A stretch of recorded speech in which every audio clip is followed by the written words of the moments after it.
Hello, and welcome to the NSF Graduate Research Fellowship informational webinar for CISE applicants.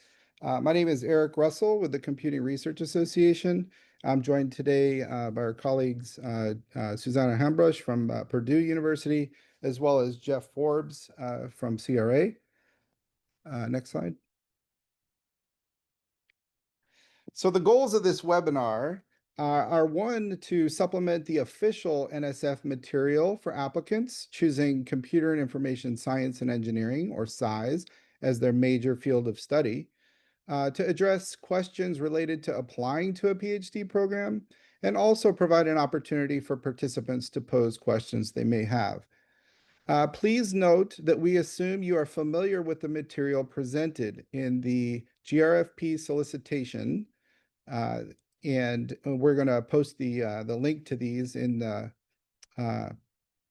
it'll be made available to you, as well as on the GRFP website.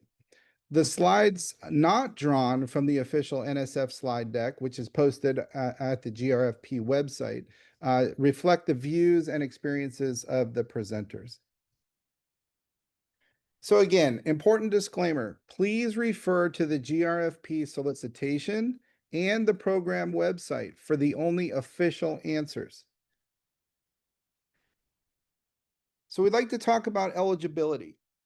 For the full list of eligibility, again, please refer to the solicitation. We would like to point out a few things, though. The eligibility was updated from 2024 to 2025. And so to be eligible for the NSF Graduate Research Fellowship, you must, one, be a citizen, a U.S. citizen, national, or permanent resident. Number two, must intend to enroll or be enrolled full-time in an eligible research-based master's or doctoral degree program in an eligible field of study in STEM. This includes STEM education. You must never have previously accepted a graduate research fellowship. And importantly, you must have completed less than one academic year in a graduate degree program.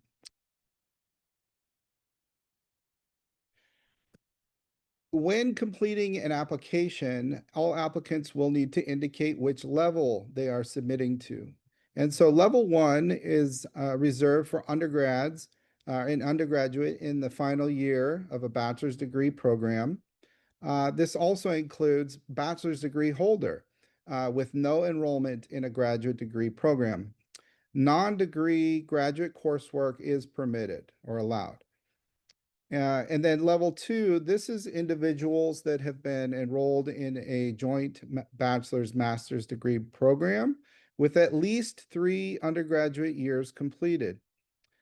First year graduate student in their first graduate degree program with less than 1 academic year completed in the degree program would also fall under this category of level 2. So you'll need to indicate your level in the application. And just for us to kind of have an understanding of our audience today, we have a quick GRFP application level poll for you. So if the team could go ahead and launch that, thank you. We'll just pause for a few moments and give you a chance to indicate which level you would be applying to.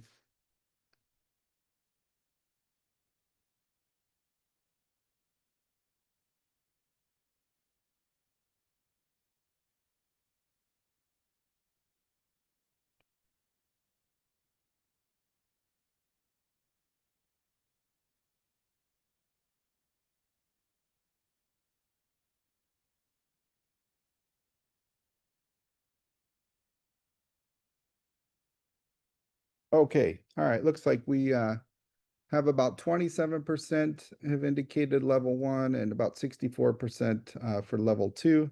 We'll go ahead and end the poll now. Thank you for participating in that.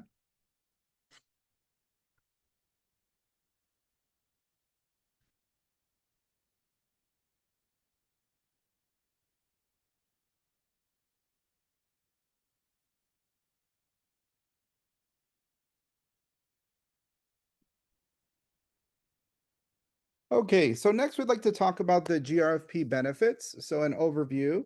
So the fellowships are structured in a so there's a 5-year award period or a fellowship period during which the fellow would have 3 years to utilize $53,000 worth of funding.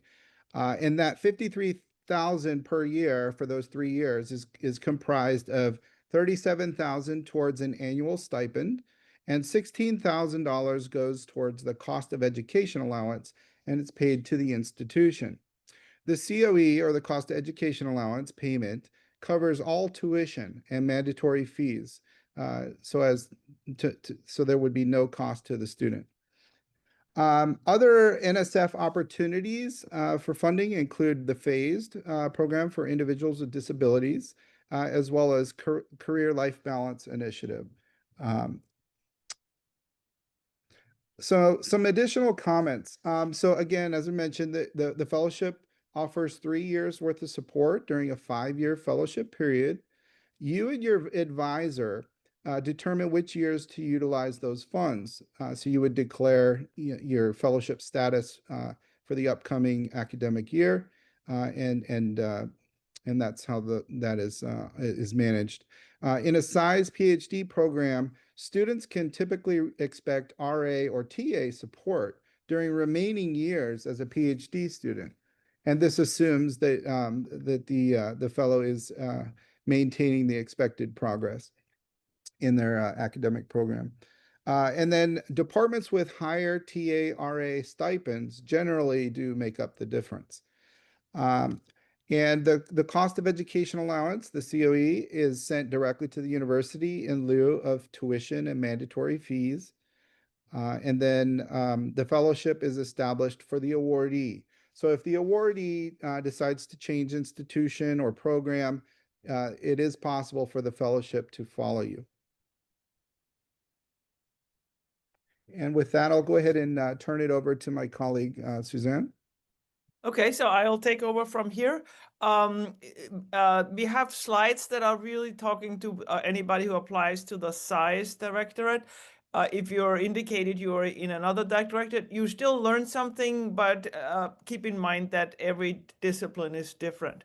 You select CISE as your major field of study, and within CISE, you will see under the application these subfields.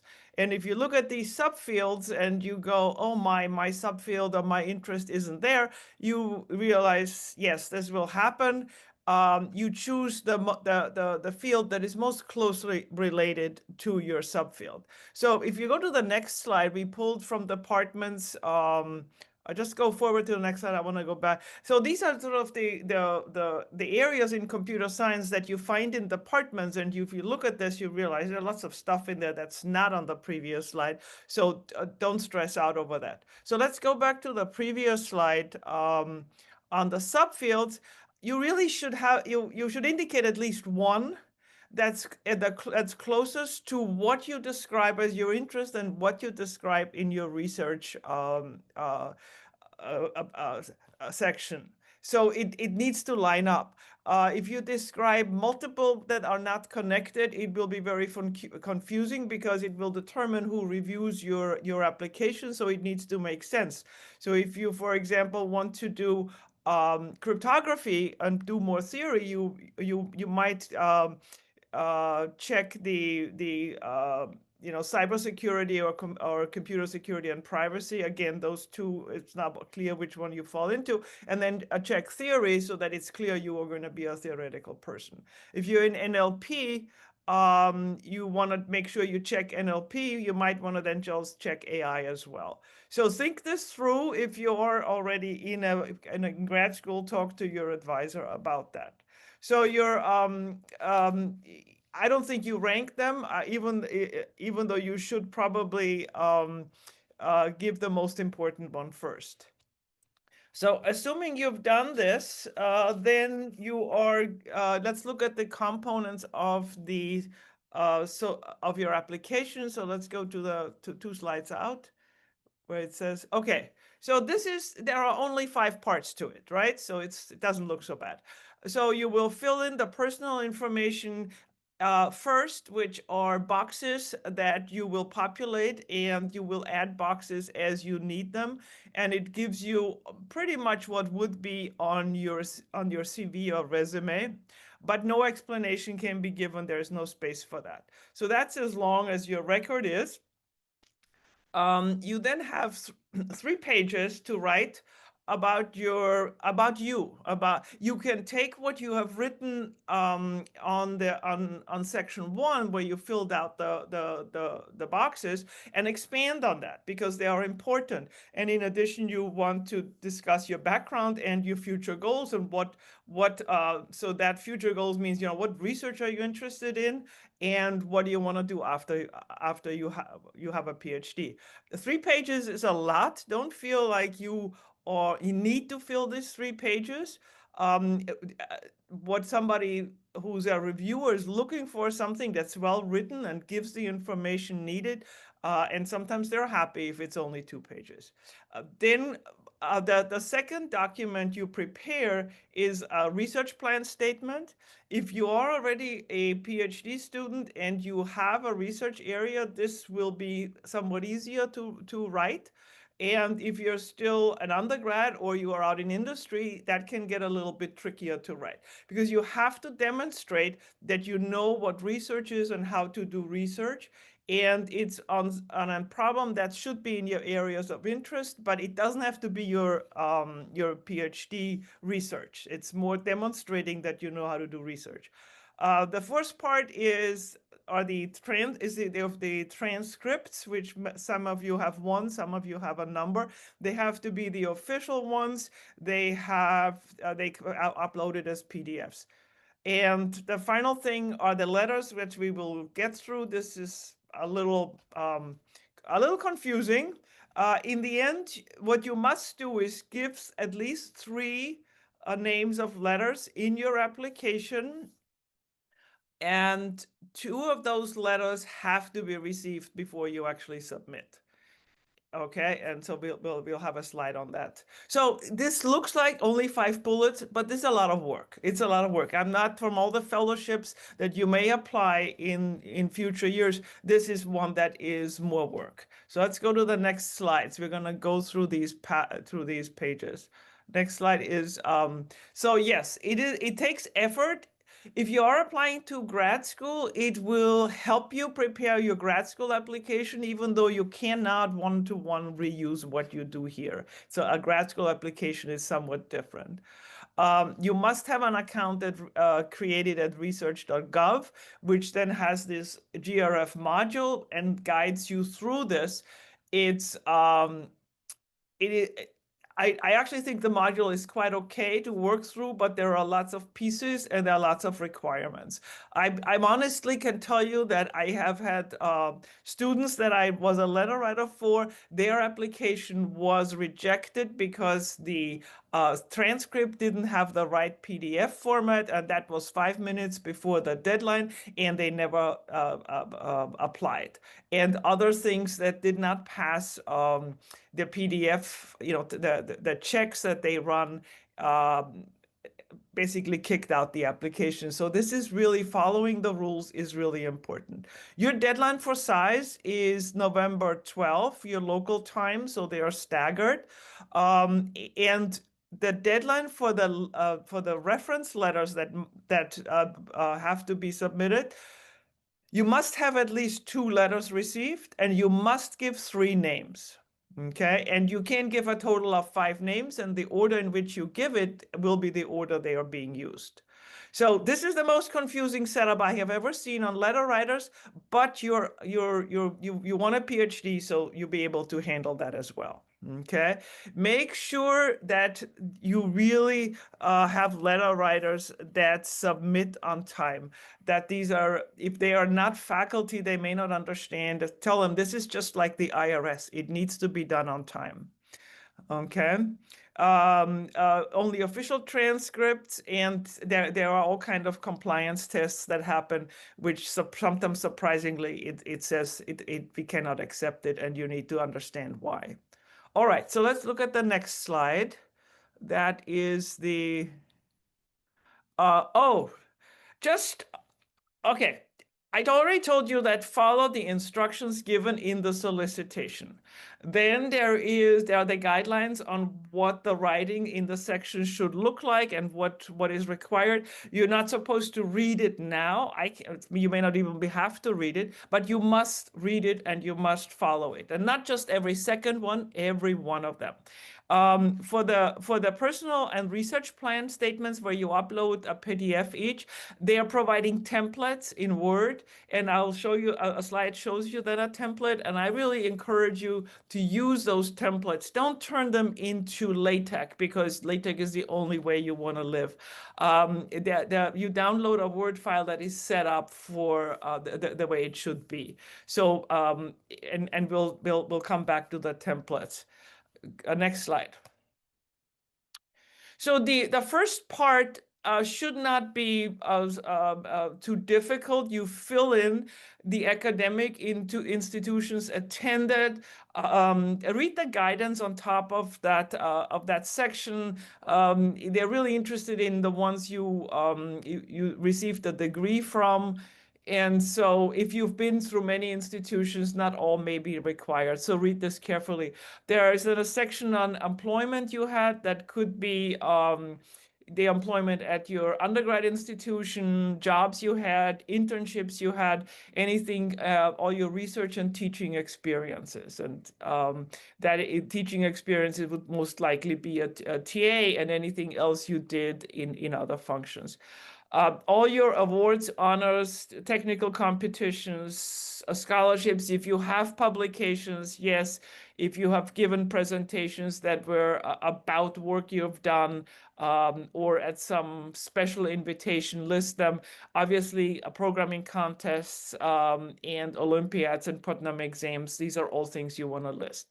So that's just the facts. And if you want to say more, or if it's really important, you can pick up these items and expand them in section 2. So we go on to section 2, and as you see, we pull out the slide deck that's on the program website, and it's not only a slide deck, they actually have 2 or 3 program officers talk over the slides, that it's a recording, and they basically say what's on the slide with a little bit more explanation. You should listen to that too, in addition to us. And these slides that look like this, have the NSF logo at the bottom, come from that slide deck.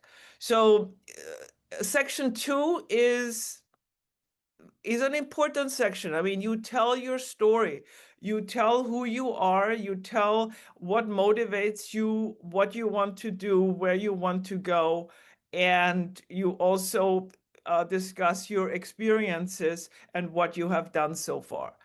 And it has these bullets, and actually not all bullets are going to be relevant to all, and you don't need to address all. I think the important thing is, when you talk about what you've done, focus on the outcomes and the impacts, not the diddly stuff that you did and had fun with. I mean, that's fine too, but really be outcome and impact focused, and what you achieved, and also what you learned and how it impacted you and your future. So we added some on the next slide. We added a so how we read this is, you build a story about you and some of these sections, some of the entries you have in section 1. So what prepared you for research in the chosen subfield? So you're a CISE, you apply to CISE, so you're looking at a CISE program, and you have some fields, some interests, and what prepared you for that? What demonstrates in your record your potential of success? If you're not in grad school yet you may not have done any research. Even if you're first-year grad students, you may not really have done completed research that resulted in publications, which are the outcomes. So what demonstrates your potential? And so it is, in addition to publications and softwares, there could be other artifacts, there could be other things that indicate your potential, and you may have done this as an undergraduate, as a project, or as an internship. Um, and if you've been in the workforce for a couple of years and you're applying now, think back what the experiences that you had in your job are indicators for success. Or that the same holds for an internship. And so where have you really led something, done something where you can say, here's what I've done, here is the outcome, here is the impact. And we list a couple of examples. And finally, um, both statements that you write have to address the broader impact and the intellectual merit review criteria, which will be that's what the review of your application is. It drives it. And so the question then also you ask besides your research and your potential for research and your potential for success is what's the potential of benefit to the society. So that is, take both of these slides and think about them and build your story, uh, and create something that's easy to read and interesting, that somebody reads the first paragraph and says, I want to read on. Okay. And don't start what you wanted to do when you were 6 years old. Nobody wants to know that. It's about now. So the next slide, I mentioned the templates, right? So both um, the the personal and background statement and your research statement have a template, and you have the first section here, that summary is what you write, and then they conclude at the end with intellectual merit and broader impact, and that's where you write you address those two criteria, which will mean that you many times pull out things you said high above and just really focus on what is the contribution that falls under intellectual merit of them or broader impacts. So both of those, I only show you one, but the other one is very similar, the template, which you can download from from research.gov. So let's go to the next slide. The third part is your research plan. And if you're a first-year graduate student, you probably have some idea what you want to do, and you're in an environment where you can talk to more senior graduate students and sort of see what they are done. Maybe you've been pulled into a project that you are going to be a co-author on. So you have an environment that will help you write this. If you're in the workforce, that's a little bit trickier to do. And if you're an undergrad and you haven't done research, you also need to really think about that. So you choose a research area. You communicate the area, the idea, and the approach of research. You explain your plan and your methods. Are you a systems builder? You develop software? Are you in HCI where you actually have human subjects? All these questions are relevant. And from the research, what do you expect to be the outcome? And how do you know if you're successful? Not all research is successful. When do you know that you actually have to choose a different path? So you may propose something, but you realize, I don't know if it's successful, so then I will recalibrate and do the following. And yeah, you should be there should be a clear write-up that's easy to follow, and everybody, not just a specialist in this area, can read. So more detail on what is allowed in the statement is in the module and in the solicitation. So let's go on. We wrote up a couple more bullets there. So the first sentence here, so your research idea approach, this is what the official wording is. I think you want to communicate that you have potential for success in research, that you really are choose a problem, that this is really something that's not an open problem that has been open for 50 years. That certainly, it's unbelievable that you would have success on that. But that is, you articulate something that's interesting where you can make progress, that you are prepared for research in this area, and that you understand what research is. So that's really important in this research plan. And you also, at the end, you have intellectual merit and broader impact. And we will talk about intellectual merit and broader impact separately than in the review criteria. This can be challenging to write if you have already papers written and maybe have some proposal for something else. It will be much easier. And hopefully you have somebody who can help you and you can ask for advice. Your letter writers hopefully can help you on that. If you want to work in an area, and what we have seen a lot in another fellowship program is that people want to work in quantum, but they have absolutely no quantum background. They don't, it just says, well, that looks like that's the future, I want to work in it. So don't say you work in quantum without having really the background in math, in physics, in theory, in computer science, complexity theory, if that's your interest. Don't hide a lack in background. If you want to work in area X, but you have a background, you don't have the background, have a plan on how to make it up. And clearly in grad school, many programs will have course requirements, and you and your advisor can determine how to make something up, but how to make up the background. But you have to be convincing that you can succeed. So that's our additional comments on that. Next slide. Oh, in some of your these two statements, you have to sort of say, what does a PhD allow me to do? And generally, we sort of a reviewer sort of sees, oh, I want to be a faculty member just like you. And keep in mind, that's one a possibility, but 60% of all PhDs awarded in CISE do not become faculty like us. Okay. So there are, and this is a summary on job opportunities that are available. So you can be a tenure track faculty in a research focused one. You can also become a teaching faculty, or you become a not tenure track research faculty at some institutions. Large state schools, or large schools, state and private, have all have teaching faculty whose main job is to really be teaching undergraduate courses and do research often with the undergrads.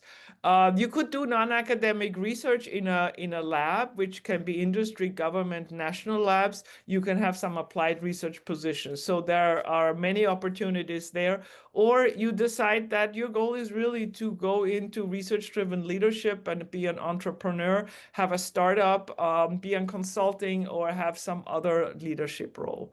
So keep in mind, you don't have to just say you want to be a faculty, even though we all hope you will be. So next slide.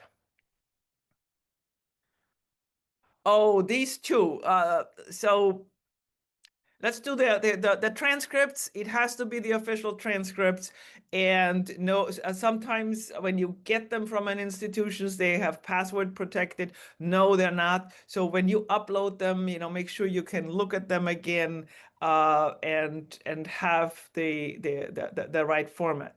And then on the letters, all of you should know your 3 letter writers by now. You should have talked to them. They should have your materials. You should have your CV. You should have told them how you interacted, reminded them how you interacted with them in the past, so they can write a meaningful letter. So you need to give 3 names, and 2 letters have to be received by the November 7, which is very soon. And you can give more names, and I think the NSF's concern is if you don't have at least 2 letters, we will not review you. And so you can give up to 5 names, but you rank them. Okay. Next slide.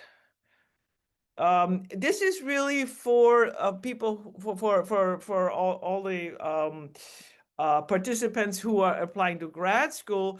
You're likely to reuse them, but I think for grad school, maybe you want to give people more information, your complete record. Typically, you need 3 to 4 letters. And you really want at least one letter from a faculty you've worked with, and you don't want letters from TAs, and you don't want them from lower level instructors, because that you did well in a freshman class is no indication for doing a successful PhD. You want to make sure the letters say something about you that is meaningful. And if you get letters from other disciplines, it's okay from a related disciplines, but really need to get letters from your own disciplines. They will matter more. If you are out in the workforce and you get a letter from a supervisor, if a supervisor has a PhD, that can often be a meaningful letter. If it's just a supervisor who knows your work habits, they should be from a computing field, and you need to make sure they address really your contribution and the impact you had on projects and say something meaningful. So next slide. And I won't go through this, but if somebody, especially from industry, they say, what am I supposed to write? Well, here is a list of things you should you should look at, and some of them will apply and you can expand on. So these are a letter won't really touch on everything, but half of them should be in a letter. So that's for your own if you need it as a resource. Next slide. Oh, review criteria. Yes, so you prepare the application. It has these 5 parts, which are from a lot of work to just being very careful that you do them right effort. And once it gets submitted and it passes the checks that NSF does, the reviewers will be faculty researchers in your area. They tend to be all faculty. And the level, when you're on a review panel, if you are a level 1, you will be reviewed with other levels 1. If you're a level 2, you will be reviewed with other level 2 applicants. And as much as this isn't perfect, but as much as you gave the subfields, same subfields will be grouped together, and the reviewers are likely to have, some of them will likely to have the expertise in that area. So that's how your reviewers will see your application. And what a reviewer is asked to comment on is the entire record you have, but really everything is captured in the intellectual merit. How important is the proposed activity to advancing knowledge within your own in the field or across fields? So, do you have the potential to really produce knowledge and research that will that is important? And broader impact is, does what you propose benefit society or advance desired societal outcomes? And so it's not just I am going to prove something that nobody has ever proven. It is also everything else you do because you are in your field an expert, and how can the society benefit from you? And we'll have a couple of bullets there that fall under it. And so you do need this intellectual merit and broader impact sections for the 2 statements you create, the personal background statements and the grad research plan. Okay, let's look at them a little closer. This is the official wording from the NSF slides, both in the solicitation and the slides they have. So do you have the intellectual ability and the background? which comes from it actually comes from all three, from what you filled in the boxes and your 2 documents. So it's the answer to that is found by a reviewer all over. Do you have potential ability to do the research? Can there it gets a little bit trickier. Can you work as a member of a team? Can you communicate? Can you persist, take initiative? Where do they get this from? It comes from your letters, right? So how well you communicate isn't going to be seen from your PDFs unless you say it, but they probably want to hear it from somebody else too. So these are the things that your letter writers should address. So if you haven't communicated that with your letter writers, tell them, show them these things, what will be important in intellectual merit, and they are the ones who can say this. And basically the last one, can you really do the research? Will you be successful? Okay, we created a slide parallel to this, which is aligned with it. So, I think your research interest is in the CISE field. So if you checked it, your research plan needs to align with a CISE with a CISE research area. And are you working in the areas that are listed, even though if what you do is not listed but is close to something, is this hopefully it is still something that's considered, yeah, that's an area we want to fund. Are you prepared? Do you have potential for success in these research areas? Also, is this a research area that actually NSF still funds? There are some research areas that are really no longer active in departments. And then, are you prepared to do this? Do you have the background, the knowledge, the skills in the field? And so this is what in all these documents, in all these sections that you generated, there has to be in all of them this thread that I am prepared to do research. I have the academic background. I have the knowledge, and I want to plan on work on something that's important. So this is, just look at it this way, and it will be easier to write. You write the intellectual merit and broader impact at the end once you're done with the rest. Okay. Next slide goes on to the broader impact. So your impact of you as the individual and your research on society. And the benefits are many, sometimes unexpected ones. So, of course, it could be your research that it really has impact on the industry, on technology, but this is going to be long term. Shorter terms are that through your activities, that it increases interest in the CISE field, and it increases participation, and it attracts people to the field because they see your work, they get to know you. You're engaged in mentoring, which will also make them interested in STEM research and activities. Some of the other ones, public science literacy, some of this is done by your faculty, sometimes not by an early by an undergrad or early grad students, but there are in many institutions opportunities to be engaged and to do some community outreach. And so it lists here a whole bunch. Don't think, oh my God, I don't have a podcast. This is terrible. These are just examples, and few undergrads really have many of these entries. And certainly increasing collaboration between academia, research, and industry. It's the potential that your research has, not have you done that. Okay, let me go. Let's do the next slide. We tried to say, if you're an undergrad, what are possible broader impact activities that you may have done?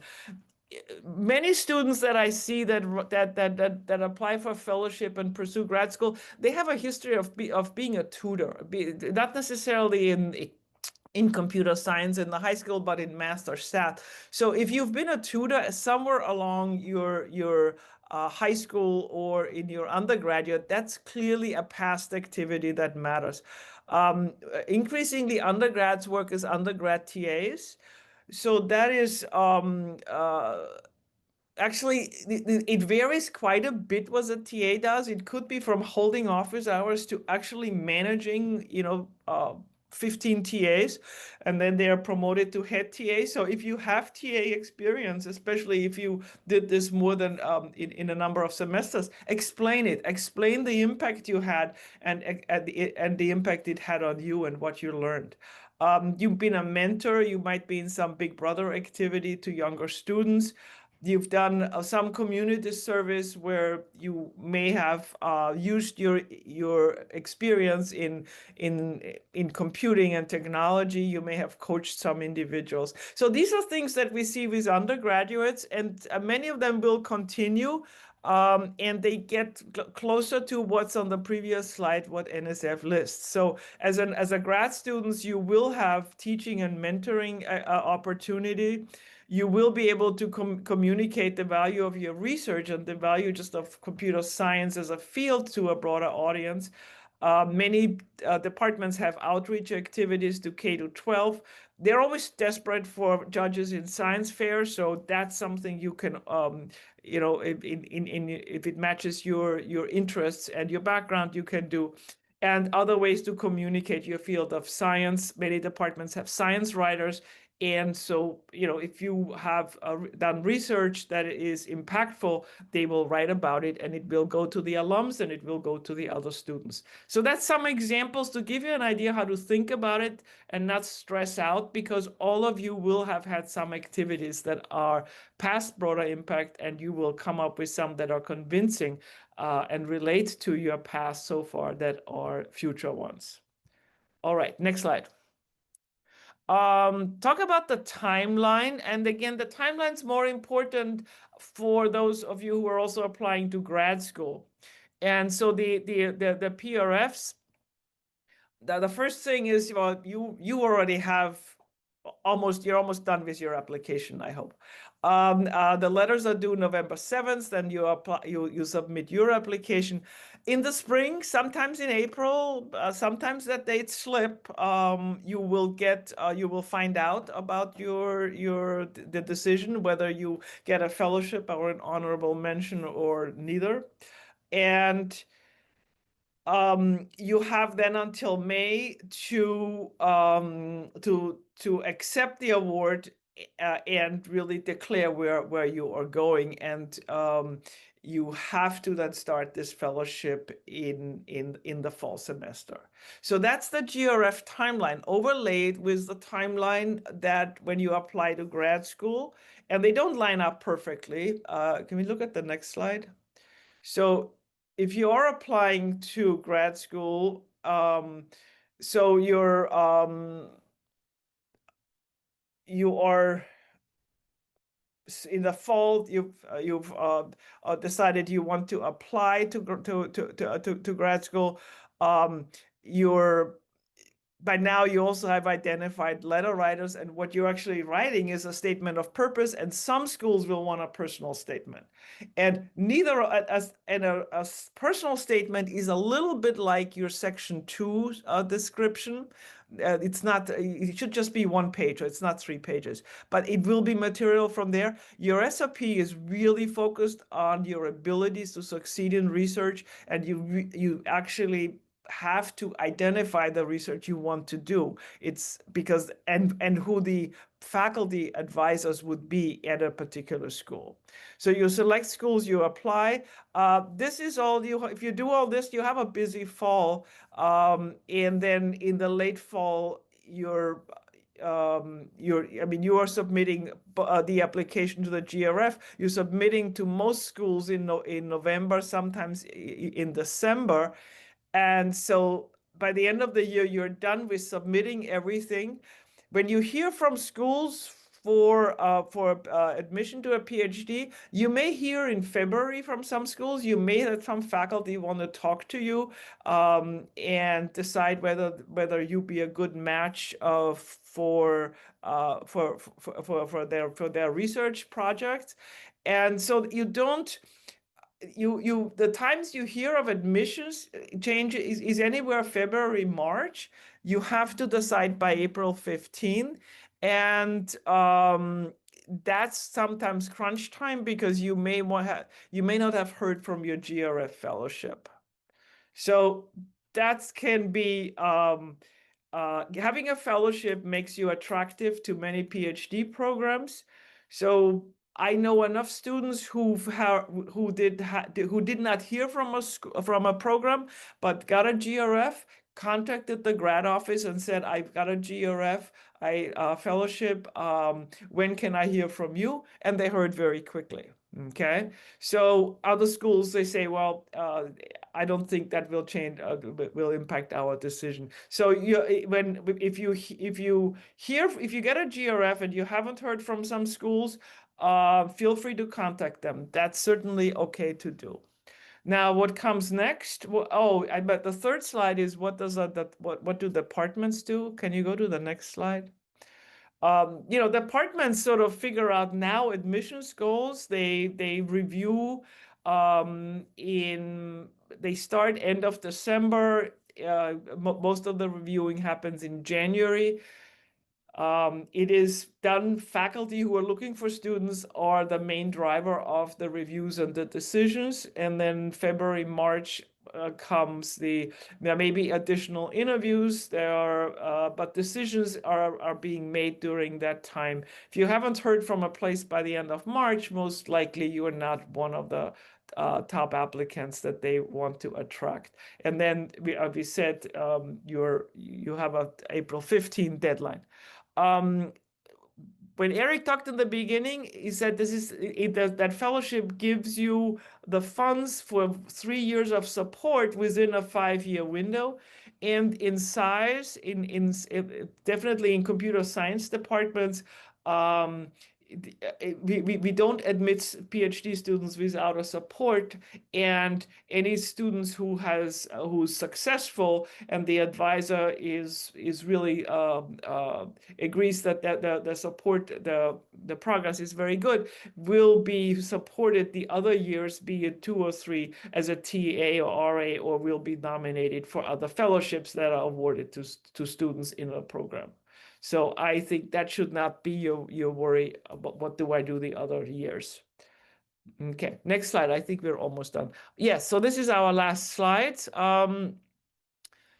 Really, if you haven't started your application in research.gov, you set it up, that system, you get familiar with it, it will be easier to manage.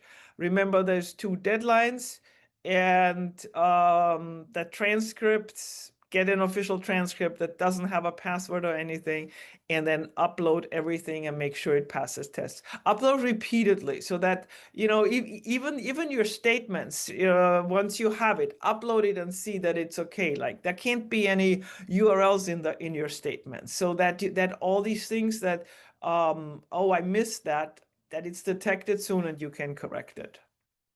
Okay, that's the end of our slides, and I think we switch over to questions you have, and Eric, I think we can,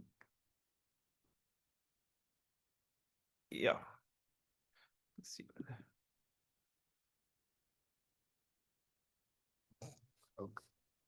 One question we received is there any priority for level 1 or level 2 applicants?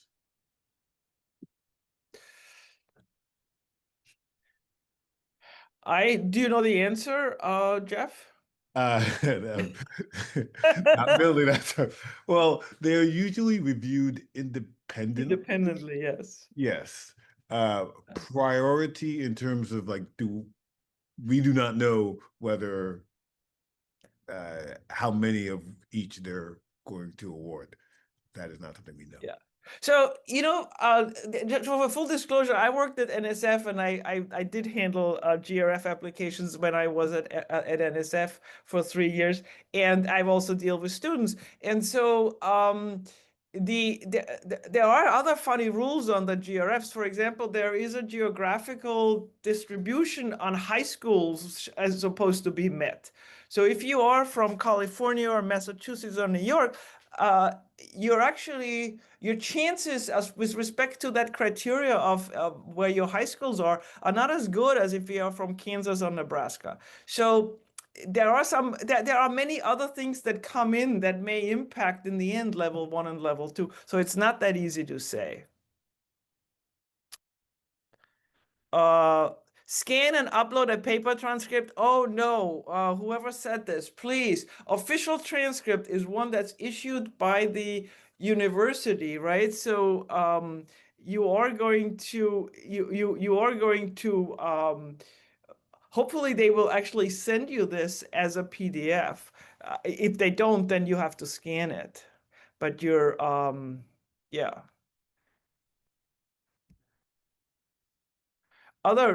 Jeff, do you see any other questions that should be answered? That I think this is, Deferring yeah, that's a good. GRFP to be deferred. No. Can you defer the GRF? I think you can, right? I don't see his grad. Well, yeah. So Kara says, if you don't get any admissions, if you're not accepted anywhere, can the GRF be deferred? Well, the first piece of advice, apply to schools, to rich schools, to safe schools, and to your really, really safe schools. I mean, apply to not just the top 10 schools, apply to schools that have people, faculty that do research that interests you at all levels. So that really, if you are of the academic record that gives a GRF, you really should get admitted somewhere. What do we do with the webinar when we're done? We will release the recording. And we release it where? So all the recording of the webinar will be sent. It'll be emailed to all folks that are registered for this webinar, and that'll go out next week. Okay. Yeah.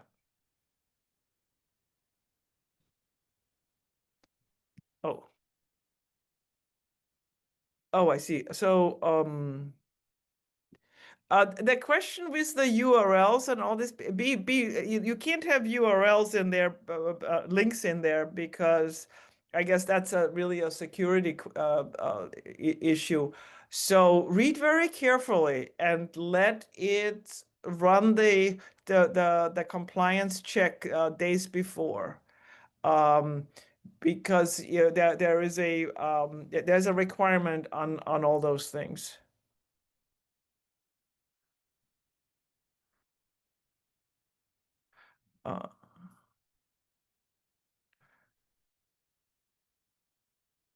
So the question, which I guess, are there any fellowships where I can apply to? Yeah, well, I guess you're asking, are there other fellowships I can apply to in case I don't get a GRF?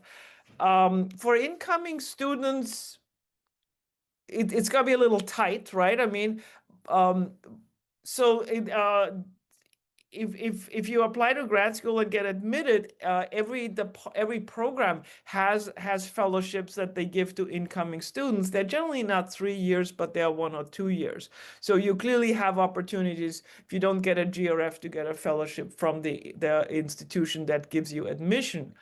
There are also fellowships, and during once you've done let's say 2 years of research, there are various fellowships that are available. And so that's what you then, in the program you're in, the grad office would have that information and would actually advertise it.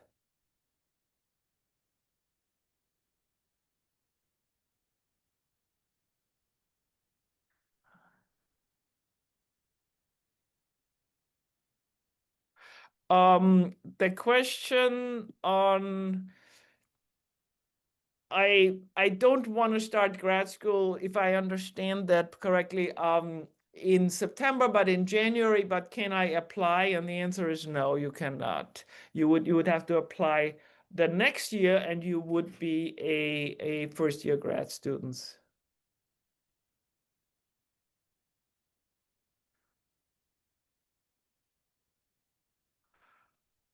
Okay. Jess's question. So I think you're right. My recommendation is you sort of really start for the research and your personal statement, really figure out what goes in it and how to make it flow. Um, you know, make it easy to read. Don't jump timelines and don't dwell on something that's irrelevant. So really think it through. And once you've written, then you really and then in parallel you can actually keep a bulleted list of what are my done broader impact activities. What do I plan to do? What do I think the intellectual merit, how did I demonstrate potential for intellectual merit? So I think you write these documents together. Don't write it and then go in and pick out the sentences randomly that are going to create your intellectual merit section or broader impacts. It may not be very coherent. So start thinking through what you're gonna write in that section, and then think through what do I see as past or intellectual merit or future? Where is my potential? And so again, this is gonna take a while. If you haven't started, you will start in an hour, I would say, because this will take a while to write.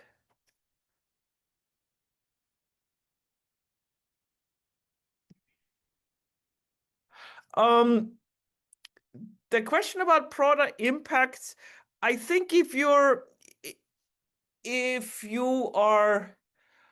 an undergraduate, most of your broader impacts will be the ones where you helped really others be successful in the STEM discipline.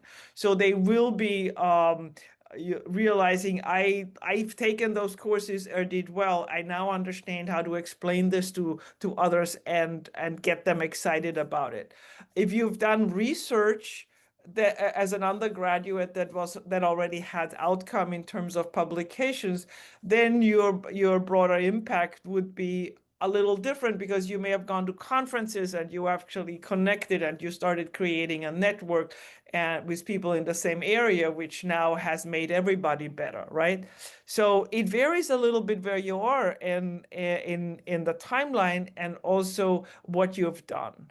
So we see in fellowships where these requirements are addressed, we see a whole range, and there really isn't any right or wrong. It just make it honest. Don't make it fake, okay?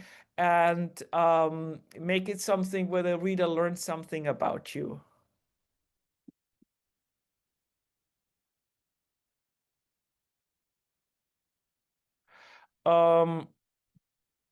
Can someone with an ongoing RA support apply? Yeah, if you're a first year student and you have an RA support, you can apply. The type of support you have as in your first year is not really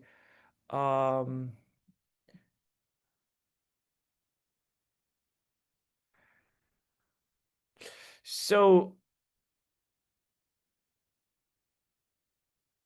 okay, I'm just gonna see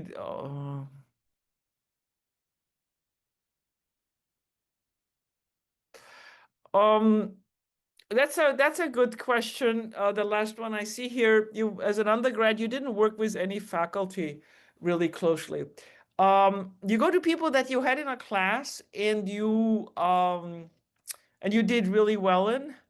You write to them and you tell them, you may not remember me, but here is who I am. I was in your class. I sat in the first row and I always took off my hat when you came in the door, whatever. That's something that makes them connect to it. And here is what I remember about your class. Here is how it impacted me. And, you know, unfortunately I did not have I did not do research, but here is what I know. Here is what I did in your class, and and that will help them write a letter. Jeff, are you going to answer that question too? You did. I did. Okay. Yeah. It's a little, and whoever asked that, most faculty are going to be nice to you, okay? Because in computer science, so few go to grad school. If one of them does, I think we're gonna give them all the help we can. Okay, but help them remind them who you are. And I always keep photos of all the students I have in a class. We get them through the course management system, and so I know what they looked like, and that helps me then when they write to me. Okay, I think we have time just for one last question. Okay. How about this one? Which one? What happens if your high school and undergraduate were both outside the US, but you are a permanent resident? Would that lower your chance for the application? No, I don't think it would. So when it looks at the high school districts, there is a bucket other that are outside the U.S. There are plenty of U.S. citizens who go to outside the U.S. to a high school. I mean, their parents are in military or something like that. So that's no. I think just answer it honestly. Yeah. Okay, you have good questions. I think I hope you with what we told you helps you to you know figure out how to proceed, and hopefully you'll be successful.